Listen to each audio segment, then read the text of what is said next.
I watched the evolution of both these guys. This didn't happen overnight. In 2022, before he owned Twitter, Elon tweeted this chart depicting how he felt about the liberal side having shifted so much that it left a basically liberal centrist like him now labeled a conservative.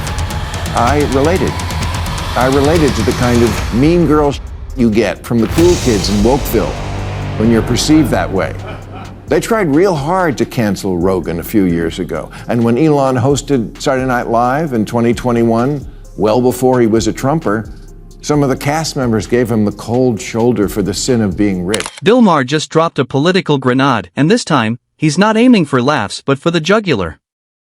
In a no-holds-barred episode of Real Time, Maher unleashed a fiery monologue that torched the far left, calling out the progressive wing for losing its grip on reality.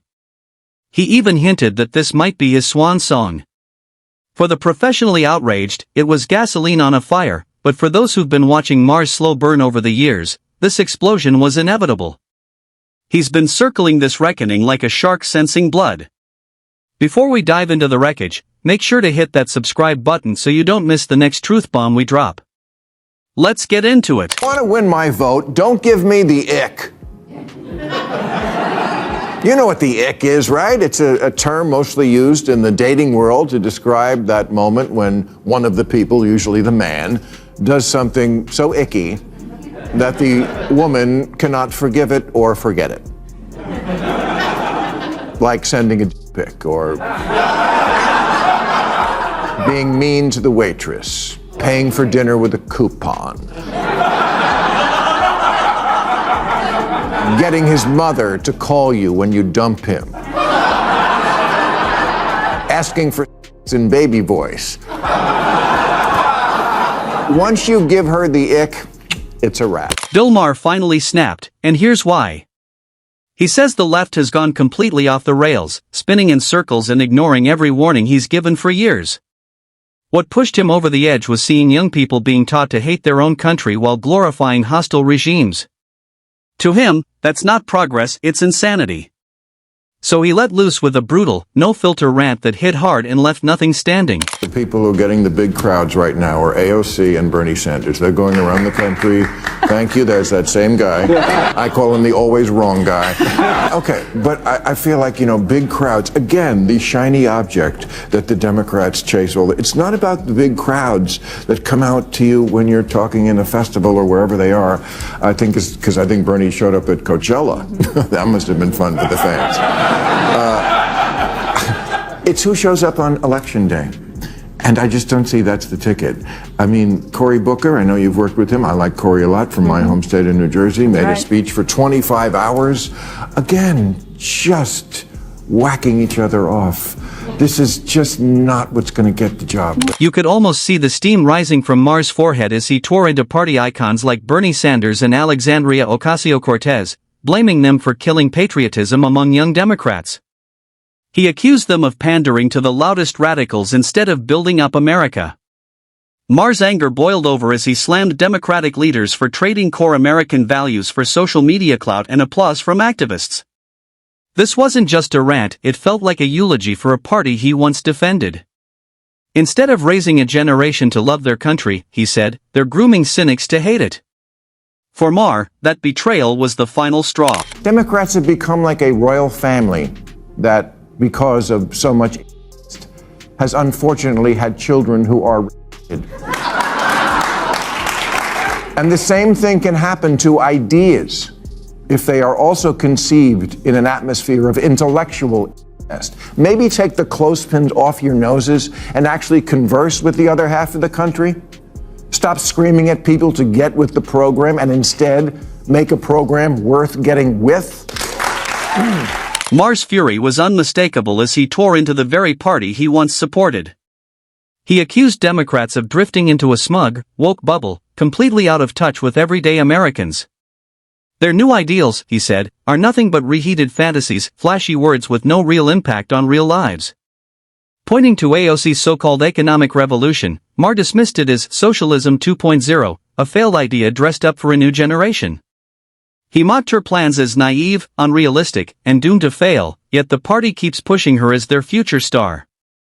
To Maher, it's all political theater, cosplay politics pretending to be change. The Democrats' obsession with viral moments over real people, he said, proved how far they've fallen.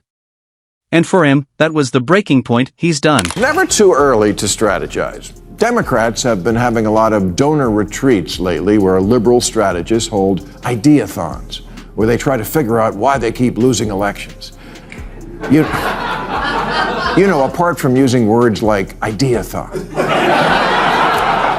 And now one idea that's getting a lot of attention is the Dems need to find their Joe Rogan, a liberal Joe Rogan, because that's why Kamala lost. Republicans have a podcast. That was one of their big strategies, and on paper, it didn't sound terrible. But before the 2024 election, Democrats had burned almost all goodwill with neutral media and independent voices. Their obsession with purity tests and party loyalty pushed away anyone who didn't agree completely. When those same voices criticized them, the response wasn't debate, it was cancel culture, public shaming, and online witch hunts. The backlash was inevitable. Many of the alienated didn't join Trump out of love for him but out of frustration. Even centrist figures like Joe Rogan ended up urging people to vote Republican. That kind of shift doesn't happen by accident, it's provoked. Now, Democrats are scrambling to win back the very people they silenced. But you can't cancel someone on Monday and expect their vote on Tuesday. I don't think his mind is completely inflexible. His neck, yes. But not his mind. And he's expressed unease with some things Trump is doing, as has a certain disgruntled former employee named Elon Musk, who, like Joe, is another guy who 5 years ago was thought of as a liberal, but got driven into the other camp by bad attitudes and bad ideas, a reversal I completely understand, although I would never emulate. I also see the woke mind virus. I just don't jump from frying pans into fire. Like it or not, more people are drifting toward the MAGA movement, and Bill Maher might be edging that way too. He insists he's not switching sides, but his tone says otherwise. Just like Elon Musk or Joe Rogan before him, Maher's frustration with the left keeps growing. He's fed up with virtue signaling, censorship, and a party that's lost touch with reality. Democrats, he says, have become hypocrites, preaching equality while cozying up to elites, and claiming to defend workers while backing candidates who can't relate to them. For Maher, the disconnect has gone too far. He may not be wearing a red cap yet, but his words make it clear he's already halfway out the door. You think people don't remember when you do this to them? That it's not going to have blowback? Now me, again, you don't have to win me back because I never left. But all the guys in America like Joe and Elon, yeah, you do have to win them back. The good news is you can. Elon has gone from saying, I love Donald Trump as much as a straight man can love another man. At this point, it's obvious Bill Maher is heading for the exit. His tone says it all, tired, sharp, and done pretending. He's no longer cracking jokes, he's issuing a final warning.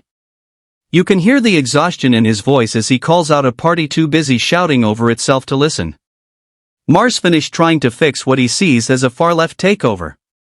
He's not asking Democrats to change anymore, he's explaining why he's already walking away. A couple of weeks ago, Bobby Kennedy, scion of the most storied dynasty in Democratic Party history, dropped out of the presidential race and threw his support not to the Democrat, but to Trump.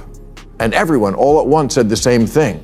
Bobby Kennedy did something weird? Bill Maher's frustration is now impossible to miss: loud, clear, and relentless. This isn't grumbling anymore, it's a public exit in slow motion. And while it may seem like the left is moving back to the center, Maher warns it's just an illusion. If Democrats choose figures like Bernie Sanders, AOC, or Gavin Newsom for 2028, he believes they'll plunge straight back into ideological chaos. That path, he says, would drive away moderates, alienate independents, and hand the GOP the White House without a fight. Maher's anger isn't just personal, it reflects a wider disillusionment. Lifelong liberals are watching their party trade principles for hashtags and real debate for empty slogans. He's not joining Trump rallies, but his message sounds more like a warning than a complaint. If Democrats keep chasing radicalism, they won't just lose him, they'll lose America's trust.